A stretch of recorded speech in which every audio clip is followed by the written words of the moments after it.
From solitary confinement in Pattaya, Thailand, we have been on the road, in the air, and landed here in the middle of the night. But getting here was something else. It was nice in Canada, you know. Margaret drove us to the airport with all of our piles of luggage, every suitcase being this much under the 50-pound limit, and loaded us onto the plane. Had to check a bunch of documents. Now, the document story with this whole COVID thing is that it doesn't matter if you got shots or not. You still need, like, well, for us it was over 50 pages of documents. If you look at the pages that were forms that were filled out to produce more documents, which would then in turn produce more documents and eventually give you a certificate of entry, an insurance policy, guaranteed booking at a quarantine hotel for 15 days, and that you were COVID free. When you get on the airplane, I mean, you've got to put that mask on, man. You have your nose showing or your mouth showing, somebody will jump on you right away because somebody's going to die. And so that was kind of a fun ride because it's such a long ride. And there's characters, you know, on every airplane ride. The great thing about it was the airplanes were empty. Like all the way through. The airports were empty, the airplanes were empty. There's only a couple flights coming and going.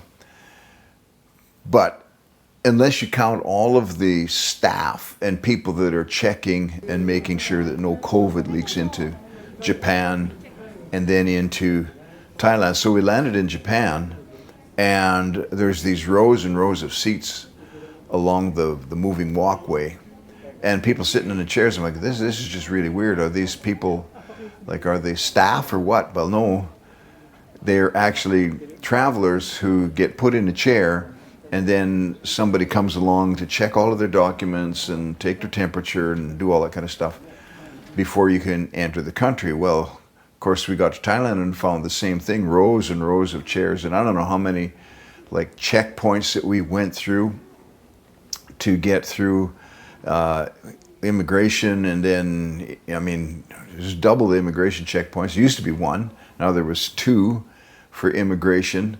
And before that, there was the place that takes your temperature. And before that, there was the rows of chairs that you sit on and give all your documents.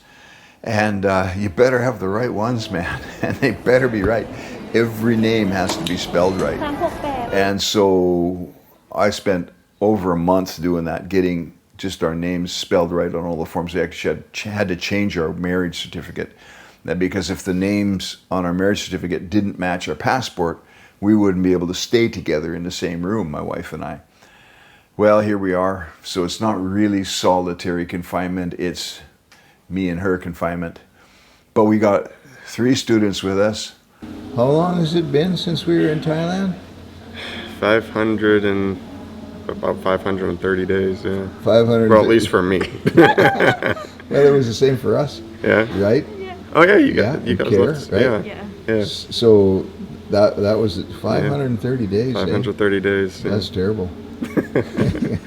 I think I'd have to agree. It's too long. Yeah. And this is a new guy on the block, Matthew, and he comes from. You come from Kelowna or Lethbridge? Yes. Kelowna, eh? Kelowna. My parents are in Lethbridge. Kelowna, BC, Canada. Yeah. And we actually met because Matt's parents rent our house in Lethbridge, and best tenants we ever had. Got sweet folks, and so so it's going to be good. So you got any idea what you're expecting to happen in Thailand? Heat, a lot of heat.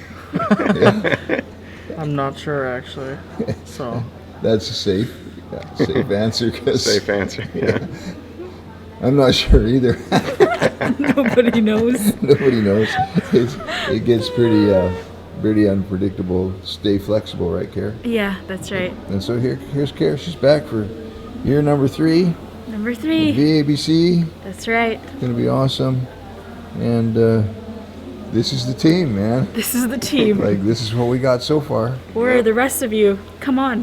Yeah, exactly. Eh? So anyway, what's going to be your favorite part of the year, Kara?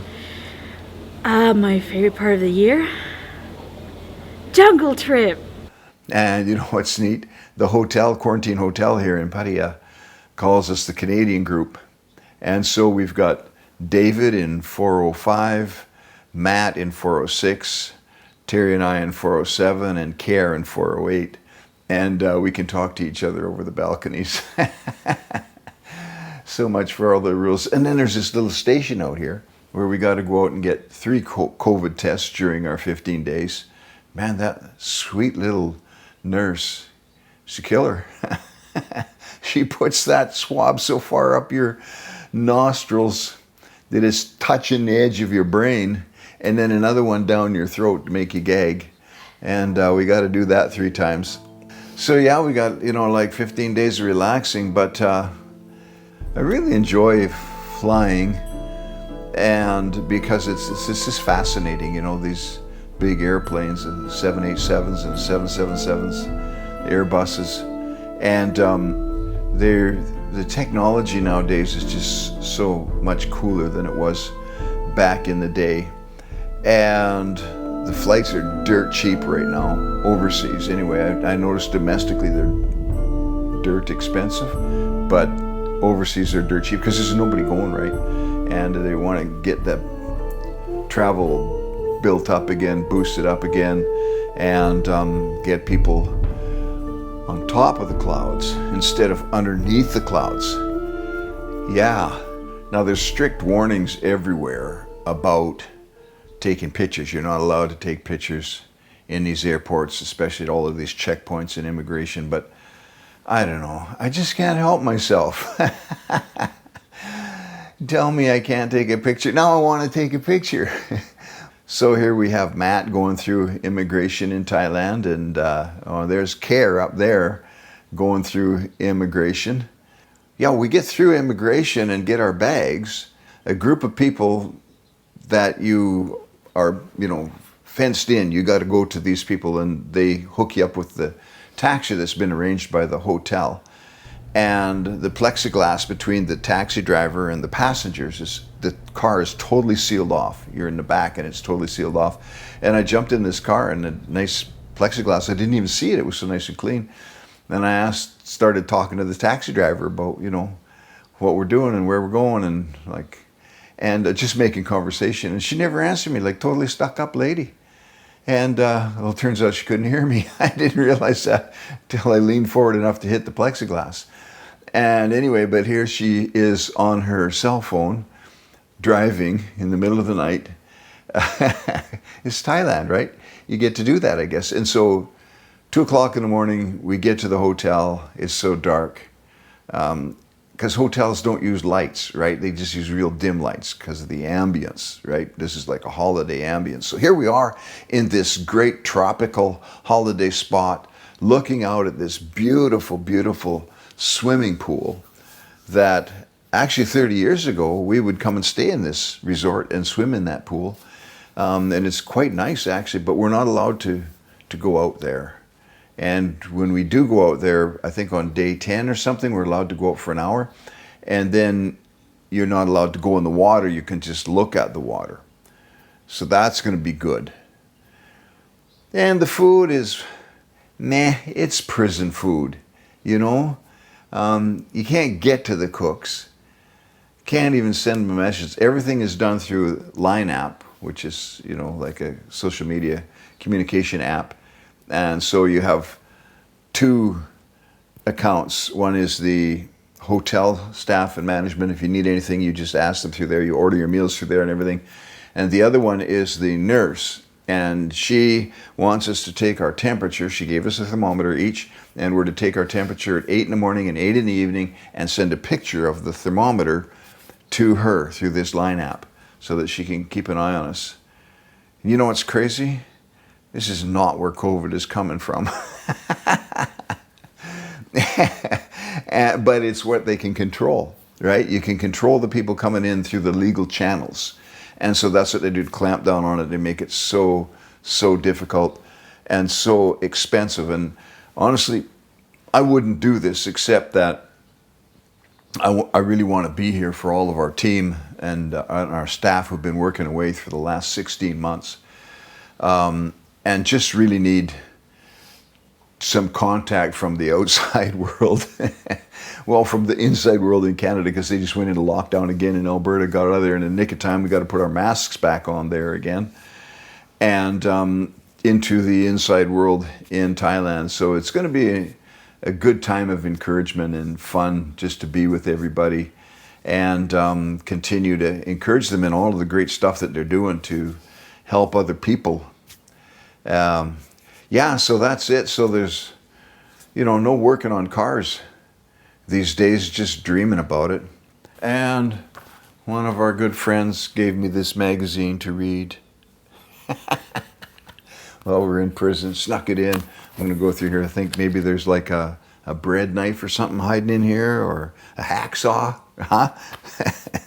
No, it's just a magazine about Chevy C10 pickups. And what's interesting is when we get home, the guy just down the street, the mechanic shop, has two like 67 Chev C10 pickups that he's planning on rebuilding. So I'll read the magazine and I'll give it to him. He'll be absolutely thrilled. And yeah, and then we'll see what else interesting comes up. Hopefully we'll be able to do something, keep in contact. So that's my report from solitary confinement. We have some days to go yet. And one more thing, when you come up against something that you have to do, that you don't necessarily want to do or don't necessarily enjoy doing, it's pretty hard to make yourself enjoy it. But what I find is if you make a decision, like coming up, to get all the preparations done to get to Thailand from Canada, I just make a choice that I'm going to put one foot in front of the other, do the next thing that needs to be done, and then I'm going to do the next thing and do the next thing and do the next thing, make the next phone call, fill up the next online form, print the next thing, mail it, all of that kind of stuff. From getting our passports and our visas to our medical clearance and our certificate of entry to get into Thailand and the insurance and all that kind of stuff. It's just one foot in front of the other.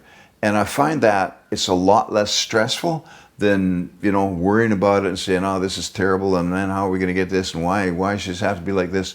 But just one foot in front of the other. And then you get there, and then the thrill of thrills can open up because you're not all stressed out and all bent out of shape. So whatever it is that you need to do, whatever it is that you're facing, put one foot in front of the other. Do you know the outcome? Oftentimes we don't. I mean, I thought maybe we'd never get here, But, and it doesn't matter, in sickness or in health or in poverty or in affluence or whatever it is, just keep putting one foot in front of another because you don't know the way the future could possibly work out.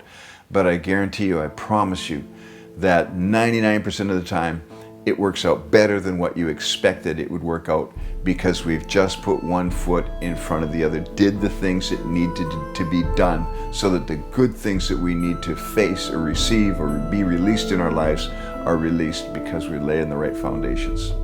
So, one foot in front of the other, above the clouds and not below.